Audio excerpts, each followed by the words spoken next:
Assalamu alaikum, bonjour, bienvenue aux ABC de la morale coranique et nous avons rendez-vous aujourd'hui avec la lettre W.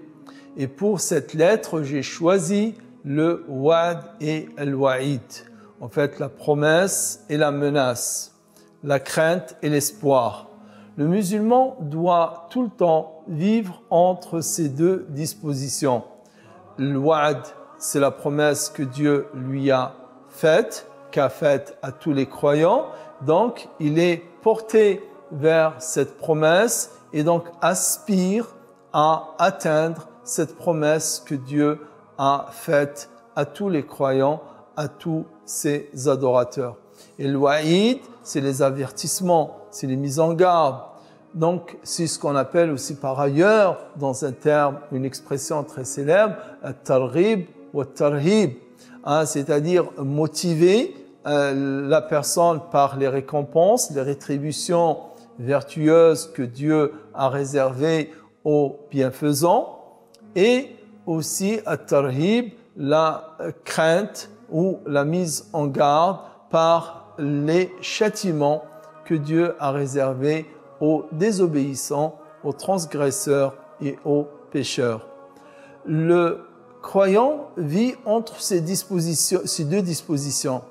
Trop ou l'excès de l'un ou de l'autre ne sont pas bons, voire même ils sont très dangereux.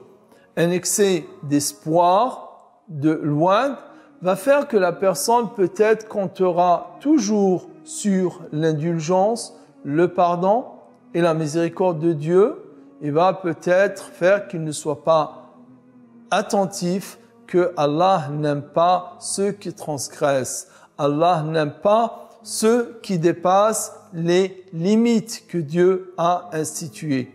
Donc, il doit avoir cette attitude. Ou même pour l'espoir, il faut garder cet espoir. Il ne faut jamais désespérer.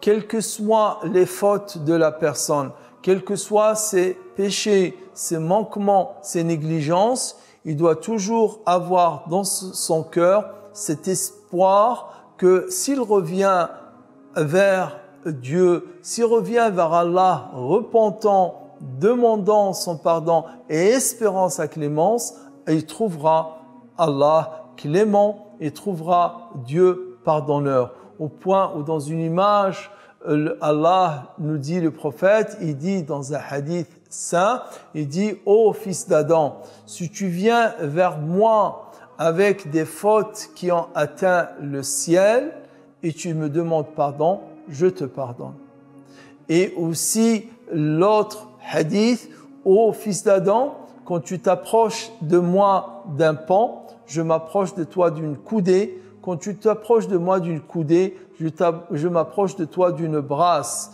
Et si tu viens vers moi en marchant, je viens vers toi en courant. » Donc, ce hadith-là donne de l'espoir à la personne. En fait, le wa'd et le wa'id, la crainte et l'espoir, sont comme les deux ailes du volatile.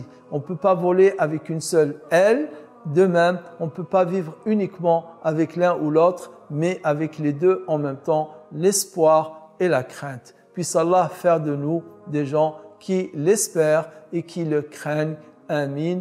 Wassalamu alaikum. Au revoir.